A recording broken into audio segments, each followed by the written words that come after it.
भैया प्रणाम। हम अंकित सिंह राजपूत, हमारे चैनल के नाम है DNR रिएक्ट्स। और इस चैनल पे आप लोग जानते बनी जो 2 वीडियो में बताते बनी, यहू वीडियो में बताया तनी कि वीडियो में मतलब इस चैनल में रिएक्शन वीडियो होगी, चाहे भोजपुरी इंडस्ट्री में कोई भी गाना हो। अभी तो पवन भैया के बनाओ तनी और आगे अभी और बनाएंगे और साथ में इंटरटेनमेंट लेंगे, मनोरंजन करम जी। और अगर हमारे से कुछ गलती चलती हुई तो माफ़ करिए जा, कहीं कि हम इस चैनल पे नया बनी और धीरे धीरे सीख जाए। आदमी धीरे धीरे सीखे से ही सीखेला। बाकी चाहे अगर अच्छा लगी तो ज़रूर चैनल के सब्सक्राइब और लाइक और कमेंट करम जा और शेयर करे जरूरी बा और सपोर्ट करा जा रहा। हमी के फैमिली बन जी तो और मज़ा आई, ठीक ना। और बाकी पवन से के जो गाना आयल बा वो ना ट्रेंडिंग नंबर 1 पे आवता, टॉप पे बा पवन भी गाना कजरा मोहब्बत वाला।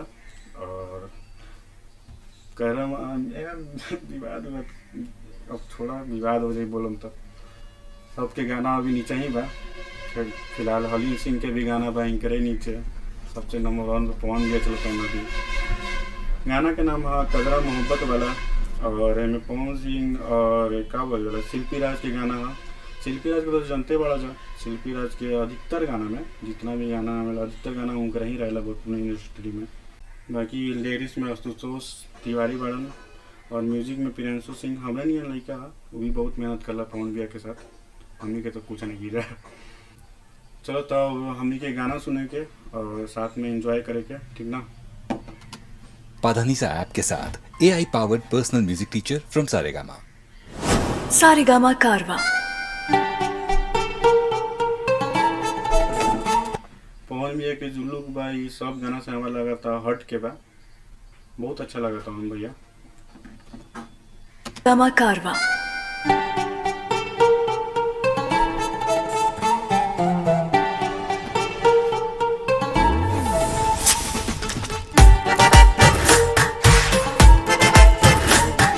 भाई साहब ये जो गाड़ी बा ये जरा बताइएगा ये कौन सा गाड़ी है, बहुत अच्छा लगा था।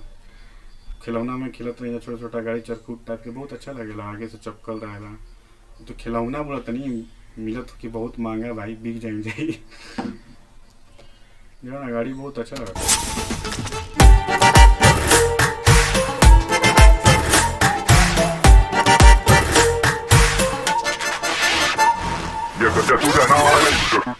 एक चतुर नार करके सिंगार करने बाजार निकली, नैना कटार कर दिल पे वार वो कन की मार निकली। पहिर के सड़िया करिया रे लागतिया ये सवरिया रे चाल से करा। पवन भैया देखिए ढकेल मत दिया रवि गाना खराब जी, एंट्री जगह थोड़ा पवन भैया के ना कटार कर दिल पे वार वो कन की मार निकली। पहिर के सड़िया करिया रे लागतिया ये सवरिया रे चाल से करा लागता की दाल में बा कुछ काला। ए काला काला कजरा मोहब्बत वाला, अखियों में ऐसा डाला कजरन ले ले मेरे जान, हर मैं तेरा कुर्बान। कजर कजर कजरा भैया के ये जो हारमोनियम वाला जो बजावे सन ये थोड़ा यूनिक रहेला सन इनका। और गाना जो 2 बनैले वहीं चैनल में आप लोग जाके देखिए जा, 2 चैनल में वीडियो डलाइल बा, ओकरो में वो गाना रहे जरा में हारमोनियम खड़ा होके बजावत रहन बैठ के नाच के, तो ये थोड़ा अच्छा लगेला कॉमेडी। अब गाना में तो कॉमेडी फनी होए के चाहिए, अच्छा लगेला, तो वही कह बैठ के बजा ला जा।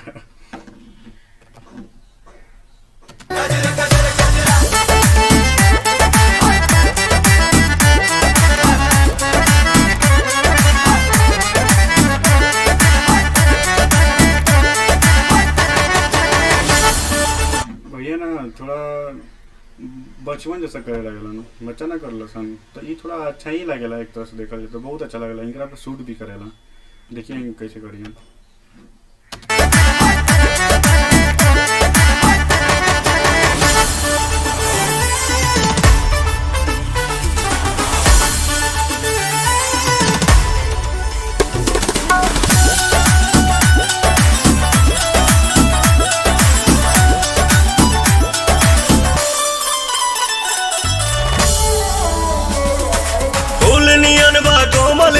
हुस्न का जलवा सब पे छाया, हम तो पागल हो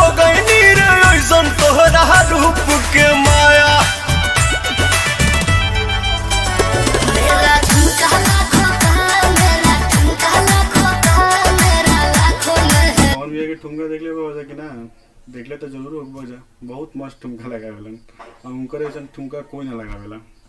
शायद वो गाना में शायद दिख जाए या फिर दिखाई हम करेंगे वो तो देखे के मिलवे करी आगे।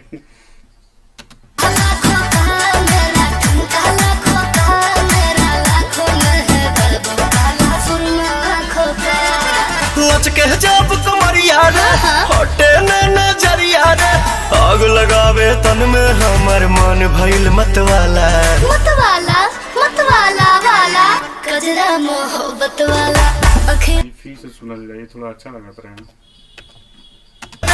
आग लगावे तन में हमर मन भइल मतवाला मतवाला मतवाला वाला कजरा मोहब्बत वाला अखियों में ऐसा डाला कजरन ले ली मेरी जान हारा मैं तेरा कुर्बा। भैया का रिएक्शन देखला होगा कितना मस्त किलोन दिखाएगा देखे के साथ में मेरी जान हारा मैं तेरा कुर्बा।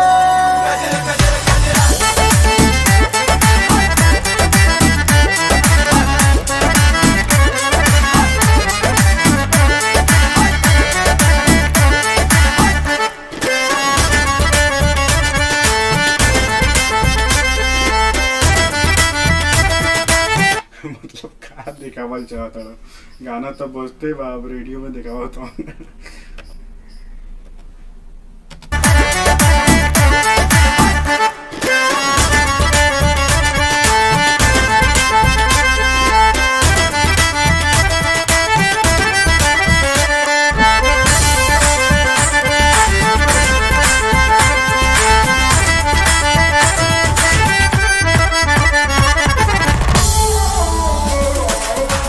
शहर जाम भइल बा आज रंगीला शाम भइल बा प्यार में तोरा पड़ के नमवा पवन के बदनाम भइल बा।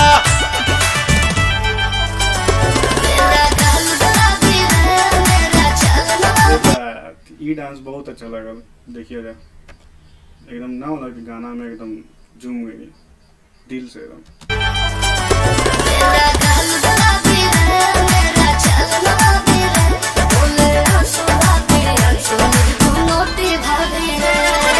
सोलह साल उमरिया रे अरे जान गुजरिया रे कुछ करी तो मुँह से एकरा निकले ला ला ला ओ ला ला ला ला कजरा मोह। ये फिर से सुनल जाए थोड़ा यूनिक लगा था। अरे जान गुजरिया रे कुछ करी तो मुँह से एकरा निकले ला ला ला ओ ला ला ला ला कजरा मोहब्बत वाला अखियों में ऐसा डाला कजरन ले ली मेरी जान हारा मैं तेरा कुर्बान।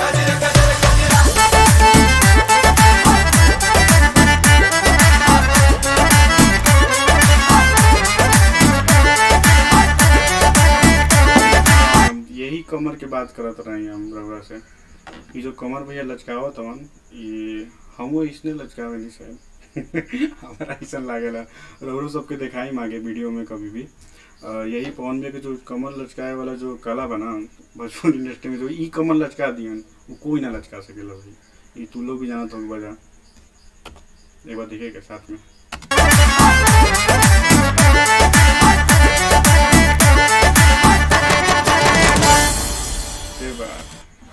तो भैया लोग अब चलता नहीं ठीक ना अगर अच्छा लगा लोग के गाना तो अच्छा लगबे करिए आप लोग के और हमारा वीडियो भी अगर अच्छा लगा लोग के चैनल के लाइक कमेंट सब्सक्राइब जरूर करिए जा और शेयर करिए जा। आप लोग के सपोर्ट के बहुत जरूरी बा हमरा और हमारा से जो भी गलती चलती भाई लोग की वो माफ़ करिए जा कहीं की शुरुआत बा तो बाकी रउआ सब बन जा आगे फैमिली बनाए के बाद थोड़ा सपोर्ट करी जा अपन फैमिली ज़्यादा बढ़ी तो और मज़ा आई धीरे धीरे सीख जाए जो भी गड़बड़ होता कि पहला बार यूट्यूब पे बनी ना यही से तो चलो तहीं जा ठीक है ना।